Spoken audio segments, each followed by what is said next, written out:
Hello friends, स्वागत है आपका क्लियर स्टडी पॉइंट क्लासेस में। मैं शिवम शर्मा। दोस्तों, इससे पहले वाले वीडियो में हमने magnetic effect of electric current chapter जो है आपका फिजिक्स का क्लास 10th वो हमने क्या कर दिया था, स्टार्ट कर दिया था। उसमें मैंने आपको बताया था कि लास्ट टॉपिक जो है हमारा हमने कहाँ तक कंप्लीट करा था। उसमें मैंने आपको फ्लेमिंग लेफ्ट हैंड रूल हो गया, अदरवाइज जितने भी आपके मैग्नेटिक फील्ड यानी properties of magnetic field line, इन सबको आपको मैंने इलेक्ट्रोमैग्नेट, सोलेनॉइड वगैरह इन सबको आपको क्या कर दिया था, क्लियर कर दिया था। जिसमें आपका मैक्सवेल स्क्रू रूल यानी आपका राइट थंब रूल भी आपका उसका आ गया था। ठीक है, आज के वीडियो में हम आगे पढ़ेंगे इलेक्ट्रिक मोटर, जो आपका काफ़ी इंपॉर्टेंट टॉपिक है। आपको जो मैं सिलेबस के अकॉर्डिंग करवा रहा हूँ, जो आपका रिड्यूस सिलेबस उसी के अकॉर्डिंग ही आपको यहाँ पे स्टडी करवाई जा रही है। जो आपके बोर्ड एग्जाम में आएगा वही आपको पढ़ाया जाएगा। अदरवाइज हम और टॉपिक्स डिस्कस नहीं करेंगे, हम उन्हीं टॉपिक्स को डिस्कस करेंगे जो आपके बोर्ड एग्जाम में आने वाले हैं। आप इनको एक नोटबुक लेके नोट्स के रूप में भी अपनी कॉपी में तैयार कर सकते हैं। जिन बच्चों ने कोचिंग या अपना अदरवाइज़ कहीं पे भी अपना पढ़ने का जैसा भी स्टडी करने का तरीका अपना रखा है, ठीक है, वो भी अगर उन्हें नोट्स अच्छे लगते हैं तो वो भी नोट्स बना सकते हैं। अदरवाइज़ जिन्होंने नहीं भी अभी नोट्स वगैरह या स्टडी वगैरह स्टार्ट नहीं की है तो वो अपना स्टडी स्टार्ट कर लें। ठीक है, वो नोट्स अपना अच्छे से प्रिपेयर कर लें, तैयार कर लें, जिससे उनको बोर्ड एग्जाम में काफ़ी हेल्प मिलेगी। ठीक है, वीडियो जो है हिंदी और इंग्लिश मीडियम दोनों तरह के बच्चों के लिए, ऐसा नहीं है स्पेशली इंग्लिश मीडियम और स्पेशली हिंदी मीडियम, दोनों तरीके के बच्चे इस वीडियो को देख सकते हैं, क्योंकि मैं दोनों लैंग्वेज का ही यूज़ करूँगा। ठीक है, इंग्लिश में लिखा हुआ है, समझाया हिंदी में आपको जाएगा, जिससे हिंदी मीडियम वालों को भी क्या होगा, काफ़ी मदद मिल जाएगी और इंग्लिश मीडियम वालों को तो हेल्प मिलेगी मिलेगी। ठीक है, तो चैनल पे नए हैं तो चैनल को सब्सक्राइब कर लें और बेल आइकन को प्रेस कर लें। इसी तरीके की लेटेस्ट वीडियो आपको मिलती रहेगी। और उत्तराखंड बोर्ड से कोई भी न्यू लेटेस्ट अपडेट आती है तो वो भी आपको अपडेट मिल जाएगा। ठीक है, तो आइए वीडियो को स्टार्ट करते हैं। आज का हमारा टॉपिक है इलेक्ट्रिक मोटर। इलेक्ट्रिक मोटर क्या होता है आइए देखते हैं।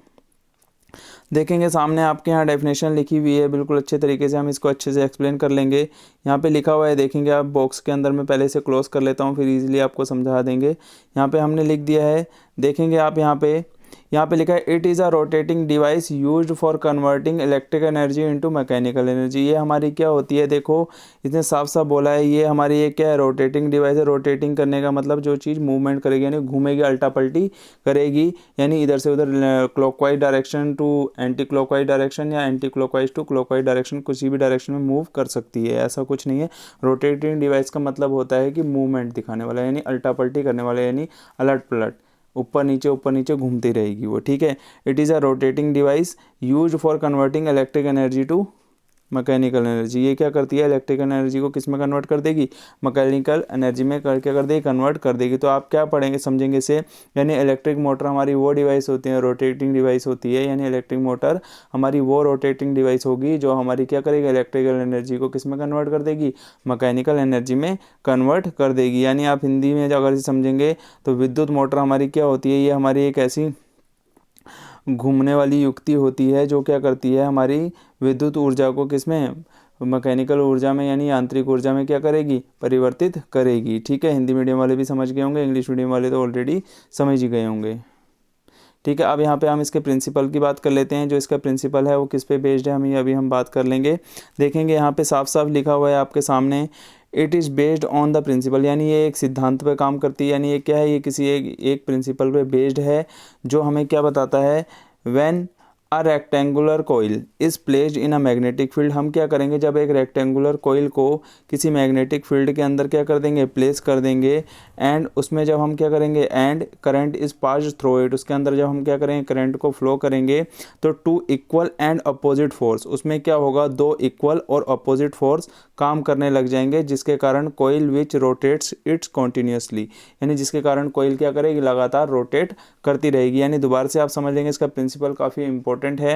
यानी आप क्या समझेंगे इसके प्रिंसिपल से, कि जो इलेक्ट्रिक मोटर है वो आपके किसी प्रिंसिपल पर काम करनी, किसी प्रिंसिपल पे क्या रहती है, बेस्ड रहती है। यानी क्या है, ये जो है किसी प्रिंसिपल पे क्या है, बेस्ड है। डेट हम उसमें क्या पढ़ेंगे कि जब हम क्या करते हैं, एक रेक्टेंगुलर कोइल को किसी मैग्नेटिक फील्ड के अंदर रखते हैं, मैग्नेटिक फील्ड में रखने के बाद उसमें जब हम इलेक्ट्रिक करंट क्या कराएंगे, पास कराएंगे, तो क्या होगा, उस कोइल के अंदर हमारे दो इक्वल और अपोजिट फोर्स क्या करने लगेंगे, काम करने लगेंगे, जिसके कारण हमारी कोइल क्या करने लग जाएगी, मूवमेंट करने लग जाएगी। अपोजिट फोर्स का मतलब है कि अगर एक फोर्स अपवर्ड काम कर रहा है तो दूसरा किस तरफ करेगा, डाउनवर्ड काम करेगा, जिसके कारण कोइल हमारी क्या हो जाएगी, रोटेट होने लग जाएगी। आप बिल्कुल अच्छे से समझ गए। अपोजिट फोर्स का मतलब यहाँ पे यही है कि एक अगर क्लॉकवाइज डायरेक्शन में काम करेगा तो दूसरा किस डायरेक्शन में काम करेगा, एंटी क्लॉकवाइज डायरेक्शन में। ठीक है, इस तरीके से ऐसे अगर एक वाला ऐसे आपको ऐसा क्लॉकवाइज डायरेक्शन में काम कर रहा है तो दूसरा वाला आपका कैसे करेगा, एंटी क्लॉकवाइज। यानी अपोजिट फोर्स का काम यही है कि एक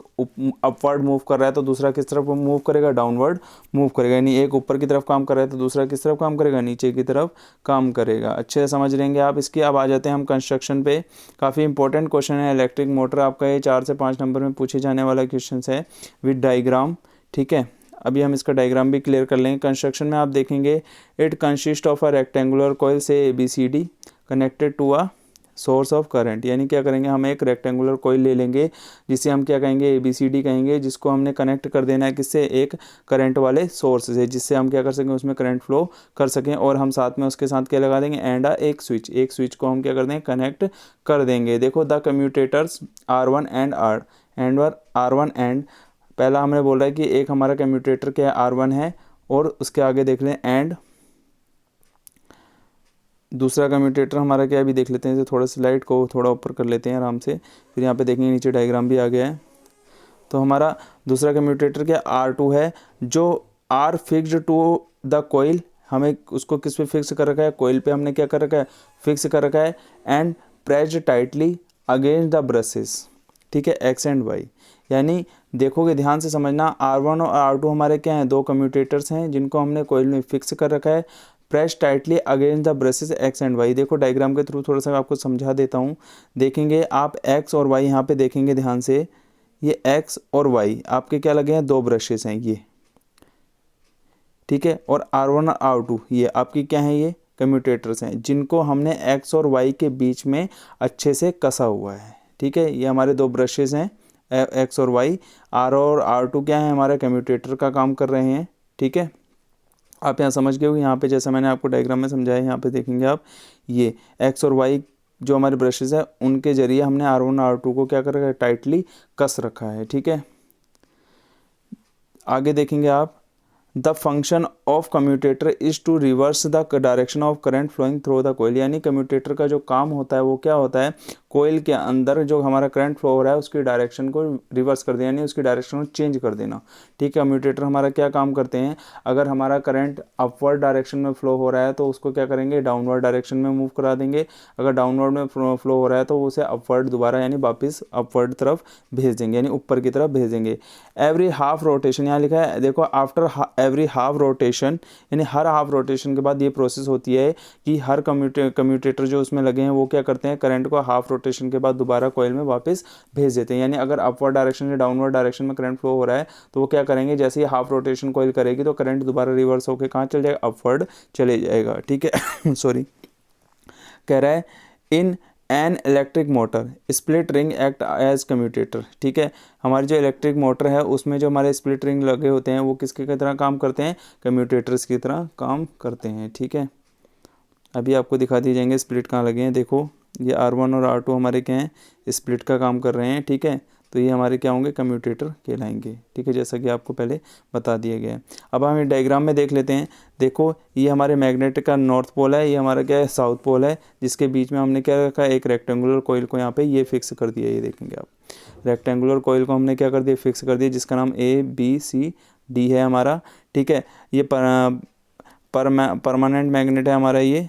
ठीक है, और ये हमारे यहाँ देखोगे स्प्लिट रिंग, यानी जो R1 R2 में आपको अभी समझा रहा था, और ये हमारे X और Y जो है हमारे ब्रशेस लगे हुए हैं। ठीक है, यहाँ पे आप देखेंगे, यहाँ पे कोई हमने करंट का सोर्स जोड़ रखा है, ये हमारी क्या है, स्विच है, यानी की जिसे आप बोलेंगे। ठीक है, करंट की डायरेक्शन आपको पता ही है, पॉजिटिव जाती है किस तरफ, नेगेटिव की तरफ, इस तरह से।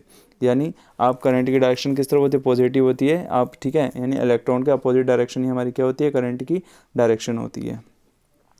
आगे हम बात करेंगे, आइए वर्किंग इसकी देख लेते हैं। डायग्राम आपको अच्छे से क्लियर हो गया होगा, बिल्कुल इजीली आपको एक्सप्लेन कर दिया गया है। देखेंगे यहाँ पे वर्किंग, हम देखेंगे इलेक्ट्रिक मोटर किस तरीके से वर्क करती है।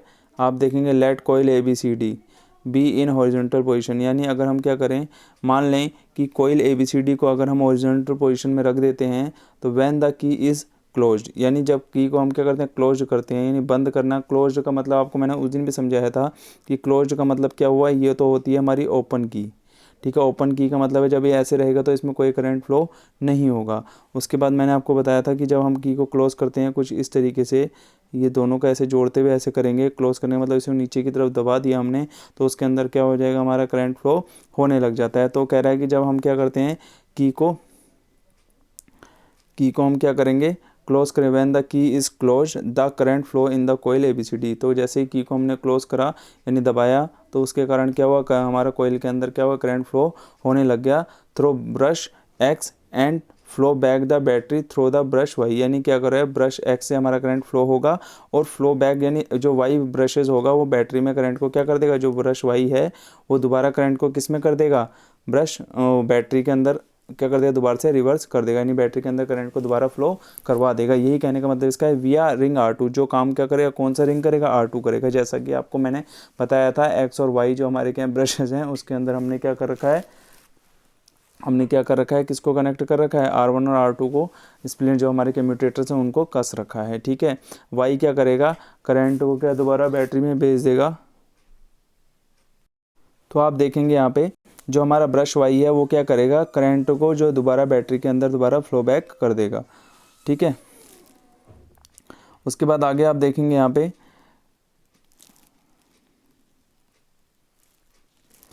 पे आप देखेंगे no force act on arm BC and AD। जो अभी आपको मैंने डायग्राम में BC और AD जो आर्म्स दिखाए थे, जो हमने आपको कोयल दिखाई थी, उसमें जो आर्म हमारी BC रहेगी और AD रहेगी उस पर कोई भी हमारा फोर्स काम नहीं करेगा।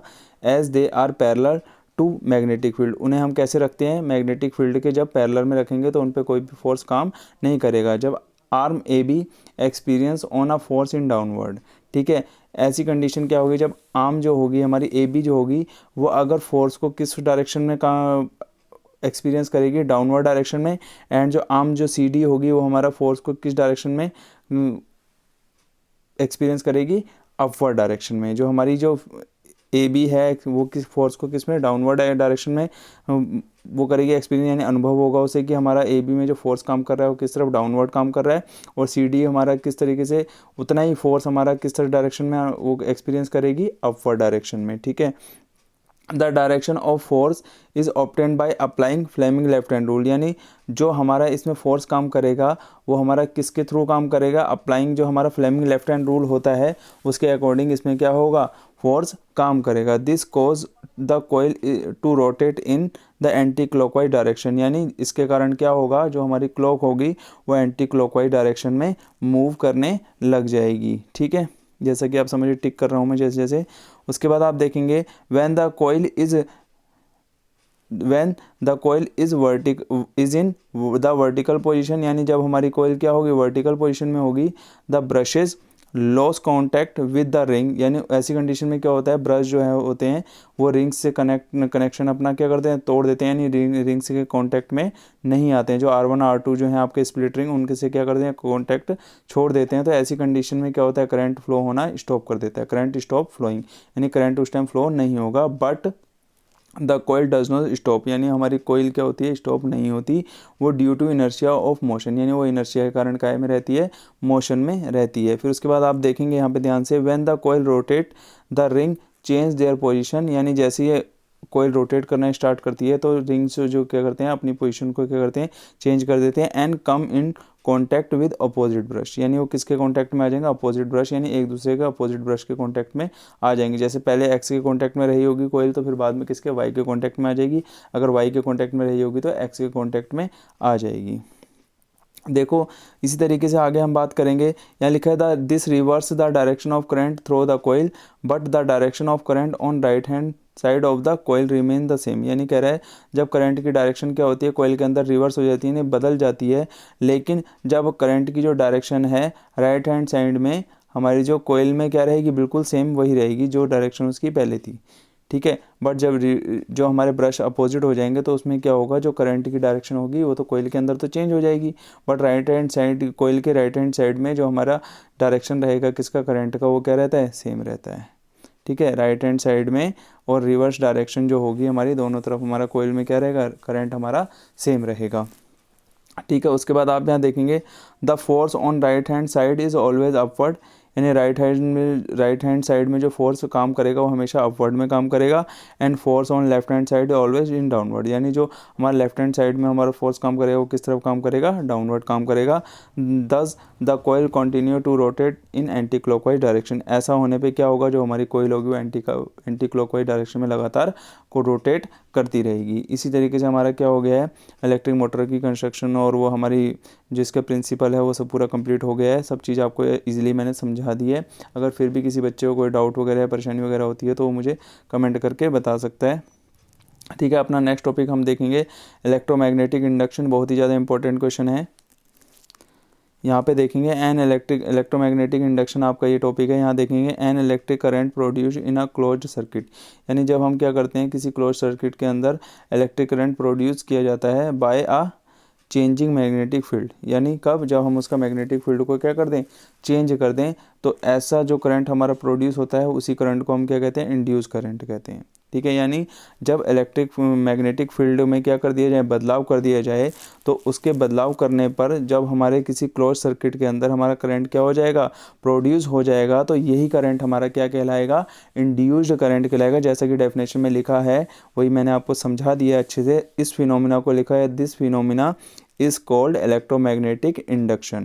This was discovered by Michael Faraday. Michael Faraday ने यही बताया है कि अगर हम क्या करेंगे, मैग्नेटिक फील्ड में क्या कर दें, चेंजेस कर दें, तो किसी क्लोज सर्किट के अंदर हमारा क्या हो जाता है, इलेक्ट्रिक करंट प्रोड्यूस हो जाता है। ठीक है, तो इसी जो ये मैग्नेटिक फील्ड में चेंजेस करने के कारण जो हमारा करंट हमारा प्रोड्यूस होगा, इसी को हम क्या कहेंगे, इंड्यूस्ड करंट कहेंगे। ठीक है, देखेंगे यहाँ पे जैसे डायग्राम में आप देख सकते हैं, यहाँ पे हमारा ये गैल्वेनोमीटर लगा है, ये हमारा क्या है, एक बार मैग्नेट ले लेते हैं जिसकी डायरेक्शन किस तरफ है, इस कोयल की तरफ है। जैसे ही हम इसको कोयल को मैग्नेट के पास लाएंगे तो ये क्या करेगा, एक करंट को एक्सपीरियंस करेगा। ठीक है, आगे हम आ जाते हैं फ्लेमिंग राइट हैंड रूल पे। आगे हम, काफ़ी अच्छा टॉपिक है और बहुत ही ज़्यादा इंपॉर्टेंट टॉपिक है ये। यहाँ पे आप देखेंगे, मैं इंपॉर्टेंट लिख देता हूँ। ठीक है, इंपॉर्टेंट टॉपिक है, आप इसे अच्छे से याद करेंगे और समझेंगे भी बिल्कुल अच्छे से। देखो यहाँ पे क्या है, कल हमने जो पढ़ा था वो हमारा फ्लेमिंग लेफ्ट हैंड रूल था, अब हमारा राइट हैंड रूल आ गया है। दोनों में कोई ज़्यादा डिफरेंस नहीं है, बस थोड़ा इंड्यूस करंट का इसमें आ जाता है। देखते हैं, अभी आपको समझा देते हैं।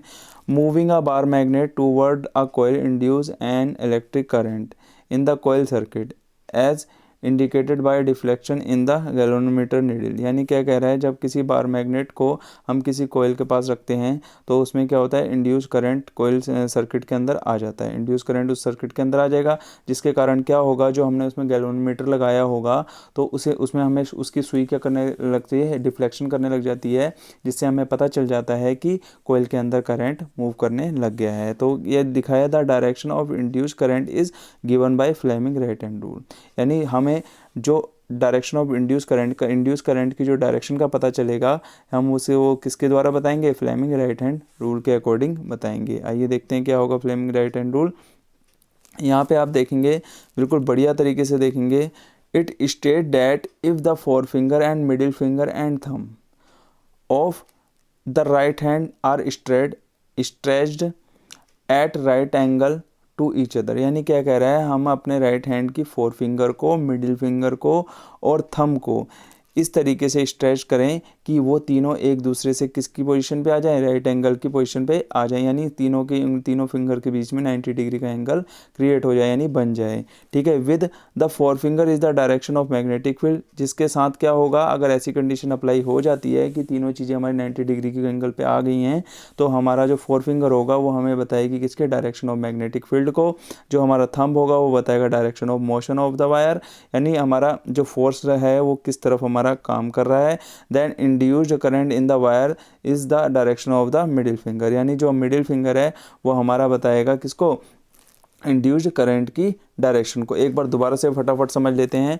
अगर हम क्या करें, अपने राइट हैंड की fore finger, middle finger and thumb को इस तरीके से स्ट्रेच्ड करें कि वो तीनों एक दूसरे से 90 डिग्री के यानी राइट एंगल की पोजीशन पे आ जाएं, तो ऐसी कंडीशन में क्या होता है, जो फोर फिंगर होती है वो हमारा किसको डिनोट करेगी, यानी किसको बताएगी, डायरेक्शन ऑफ मैग्नेटिक फील्ड को, और जो हमारा थंब होगा वो बताएगा डायरेक्शन ऑफ मोशन, यानी लगने वाले फोर्स को, वायर के अंदर जो कंडक्टर के अंदर कौन कितना फोर्स काम कर रहा है उसको बताएगा। देन उसकी डायरेक्शन क्या है फोर्स की वो बताएगा। देन द इंड्यूस करंट जो है हमारा कौन बताएगा, इंड्यूस करंट की डायरेक्शन को कौन बताएगा, हमारा मिडिल फिंगर हमारा बताएगा। ठीक है, यहाँ पे आप जैसा कि देख सकते हैं बिल्कुल इजी वे में आप देखेंगे थंब जो है हमारा किसको बता रहा है, मूवमेंट ऑफ कंडक्टर, यानी हमारा कंडक्टर पे कितना फोर्स काम कर रहा है। मैग्नेटिक फील्ड को हमारी फोर फिंगर बता रही है। मिडिल फिंगर हमारे इंड्यूस करंट को यहाँ पे बता रही है, और ये हमारा राइट हैंड है। ठीक है, जी फ्लेमिंग का राइट हैंड है ये, उसके अकॉर्डिंग हम बता रहे हैं आपको। देखो हर किसी के बीच में इस तरीके का कंडीशन आपकी अप्लाई हो रही है। ठीक है, यूँ देख लें ऐसे करके, जैसा कि आपको यहाँ दिखाया गया, ये motion, magnetic field and induced current, इस तरीके से आप इसको देख सकते हैं। अब आ गया हमारा गैल्वेनोमीटर। गैल्वेनोमीटर में आप देखेंगे इट इज़ एन इंस्ट्रूमेंट, यानी गैल्वेनोमीटर की बात कर रहे हैं हम। It is an instrument that can detect the presence of current in a circuit, यानी देखो ये क्या होता है, एक ऐसा इंस्ट्रूमेंट होता है जो सर्किट के अंदर करंट का पता लगाने के लिए यूज़ किया जाता है, यानी इसके जो जरिए हमें पता चलता है कि किसी सर्किट के अंदर हमारा करंट है या नहीं है। The pointer remain at zero for zero current flowing through it, यानी कह रहा है कि अगर इसका पॉइंटर हमारा क्या रहता है, जीरो पे रहेगा, तो हमारा करंट क्या रहेगा, सर्किट के अंदर जीरो रहेगा, कोई करंट फ्लो नहीं होगा। ठीक है, depending upon the direction of current, कह रहा है कि depending upon the direction of current if deflect either to left और right of the zero mark, यानी कह रहा है कि अगर हमारा सर्किट में करंट फ्लो होता है तो इसकी लेफ्ट और राइट जो डिफ्लेक्शन होगी, यानी सुई जो मूव करेगी, उसके जरिए हमें पता चल जाएगा कि हमारे करंट की डायरेक्शन क्या है। इसकी सुई के डिफ्लेक्ट करने से ही, लेफ्ट या राइट में डिफ्लेक्शन करने से ही हमें पता चलता है कि हमारा करंट किस डायरेक्शन में फ्लो हो रहा है। बिल्कुल ईजिली वे में आप समझ गए होंगे, कोई दिक्कत वाली बात नहीं है। अब आ गए हैं हम डोमेस्टिक इलेक्ट्रिक सर्किट पे, काफ़ी अच्छा टॉपिक है ये।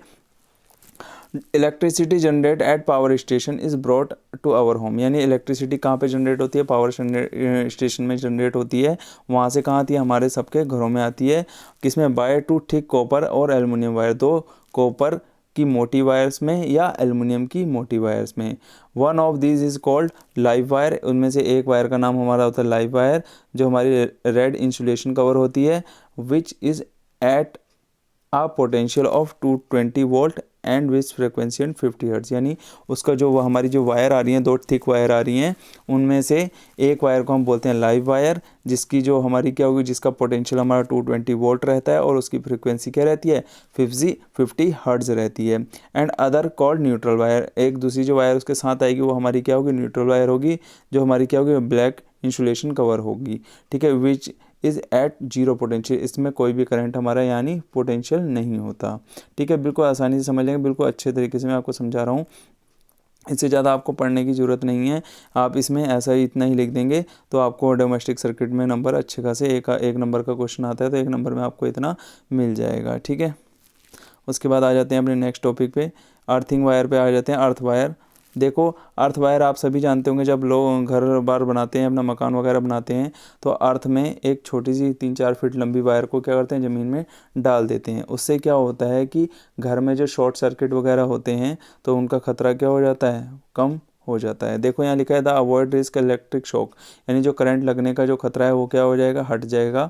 The metal body of appliances in earth head, जो मेटल बॉडी होती हैं वो क्या होती हैं, सब अर्थ से कनेक्ट, यानी उनमें क्या होता है, अर्थ की प्रॉपर्टी पाई जाती है। अर्थिंग यानी जो कहते हैं ना, हल्का झटका लगता है करंट का, तो जितनी भी मेटल बॉडीज़ होती हैं उनमें ये चीज़ पाई जाती है। यानी जितने भी मेटल बॉडी हैं वो क्या होते हैं, अर्थ हेड एप्लियंस, यानी आप कह सकते हैं कि उनमें अर्थ की मात्रा होती है। जो हमारे मेटल बॉडी होंगी उनमें अर्थ की मात्रा होंगी, चाहे वो कॉपर से बनी हो, चाहे वो आपकी किसी भी दूसरी मेटल से बनी हूँ। The metal case of the appliance is connected to the earth. ठीक है, जब हम क्या करेंगे, मेटल एप्लियंस को क्या करते हैं, अर्थ से कनेक्ट कर देते हैं, तो उनका पोटेंशियल क्या हो जाता है, जीरो पोटेंशियल। ठीक है, by mean of a metal wire is called earth wire, यानी जब हमने क्या करा, मेटल वायर को अर्थ से यानी ज़मीन से कनेक्ट कर दिया तो वो क्या हो जाएगी, अर्थ वायर बन जाएगी। ठीक है, one end of the metal wire is buried in the earth. ठीक है,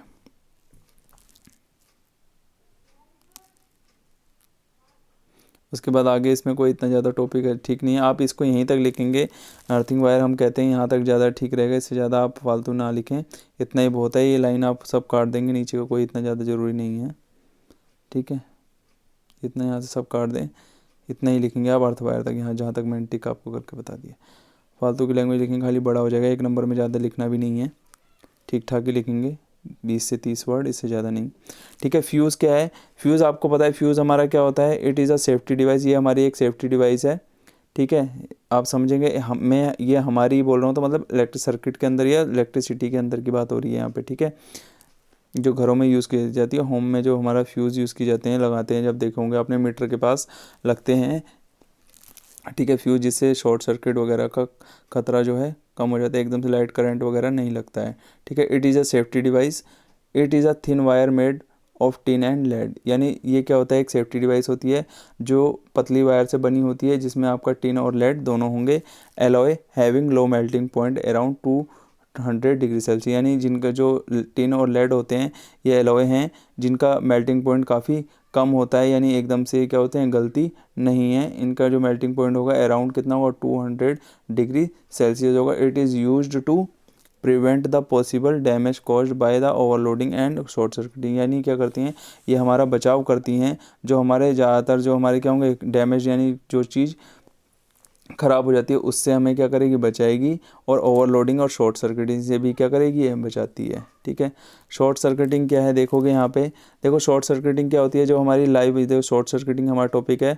the live wire and neutral wire come in contact either directly, यानी जब क्या होगा लाइव वायर और न्यूट्रल वायर आपस में एक दूसरे के कॉन्टैक्ट में आ जाती हैं, एक दूसरे के कॉन्टैक्ट में आ जाएंगी, तो उनके कारण जो हमारी चिंगारियाँ ब्लास्ट होता है वो हमारा क्या कहलाता है? शॉर्ट सर्किटिंग कहलाता है। ठीक है, सिंपल तरीके से आपने समझ लिया है। अब हमारा आ गया ओवरलोडिंग। ओवरलोडिंग में क्या होगा? ओवरलोडिंग आप देखेंगे, if many electrical appliances of high power rating are switched on at the same time, यानी क्या कह रहा है? जब क्या होगा, यदि क्या होता है जितने भी हमारे इलेक्ट्रिकल एप्लियंस हैं वो सब हाई पावर से रेटिंग है, यानी उन सबको क्या कहते हैं? हाई पावर दी जा रही है और उनका स्विच ऑन कर दिया जाए, हाई पावर रेटिंग देकर उनका स्विच ऑन कर दिया जाए एक ही टाइम पे, then they draw a large current from the circuit, यानी ऐसे में क्या होगा? जब उनकी हाई पावर रेटिंग दे दी जाएगी स्विच ऑन करके तो एक ही टाइम पे, तो उनमें क्या होगा? लार्ज करंट, यानी ज़्यादा मात्रा में करंट फ्लो होने लग जाएगा, जो ही हमारा क्या कहलाता है? दिस इज़ ओवरलोडिंग, यही हमारा क्या है? ओवरलोडिंग है। The large amount of current flowing through the wire excessively heat up the wire and may lead to fire. ठीक है, जैसे अगर हम क्या करेंगे, करंट जो है वायर के अंदर ज़्यादा मात्रा में फ्लो कर देंगे तो जिसके कारण तार हमारा गर्म हो जाता है और जिसके कारण वो जल भी सकता है। ठीक है, ये आज के वीडियो में दोस्तों हमने ये पूरा चैप्टर कंप्लीट कर दिया, इससे बाहर आपका कुछ नहीं आएगा। जितना मैंने आपको समझा दिया है इस चैप्टर में आपको अच्छे से तैयारी करनी है, आपको नोट्स आपने बिल्कुल प्रिपेयर कर लेने हैं, बिल्कुल अच्छे वे में आपको मैंने बिल्कुल ईजी वे में आपको समझा दिया है। ठीक है, वीडियो आपको अच्छा लगा हो तो चैनल पे वीडियो को लाइक करें और वीडियो को जितना शेयर कर सकते हैं उतना शेयर करें। हर बच्चे को ये वीडियो दें जिससे उसको हेल्प मिल सके, जो अपना स्टडी अभी स्टार्ट नहीं किया बच्चों ने वो अच्छे से अपनी क्या कर सकें? नोट्स वगैरह क्रिएट कर सके, बना सकें। और हम अपने नेक्स्ट वीडियो में अपना नेक्स्ट चैप्टर लेंगे। अगर इस चैप्टर से अगर कुछ क्वेश्चन हमारे एक नंबर वाले अगर और निकलेंगे, मैं अपनी तरफ से कोशिश ये करूँगा कि आपके लिए और क्वेश्चन इस चैप्टर से एक नंबर वाले जो ईजिली आपको याद हो सकें, 1 नंबर आपका जो 1 नंबर में इससे क्वेश्चन पूछे जाएंगे वो भी आपके लिए अपलोड कर दिए जाएंगे, टेंशन ना लें बिल्कुल भी। इसके बाद हम अपना नेक्स्ट टॉपिक लाएंगे, कोई बढ़िया सा फिजिक्स का देखेंगे, ह्यूमन आइज़ वगैरह या इनमें किसी भी टॉपिक्स पे वीडियो बनाएंगे जिसमें से रिड्यूस सिलेबस के अकॉर्डिंग। ठीक है, तो दोस्तों वीडियो अच्छा लगा तो चैनल को सब्सक्राइब करें, बेल आइकन को प्रेस करें। मिलते हैं अपनी नेक्स्ट वीडियो के साथ। Thank you.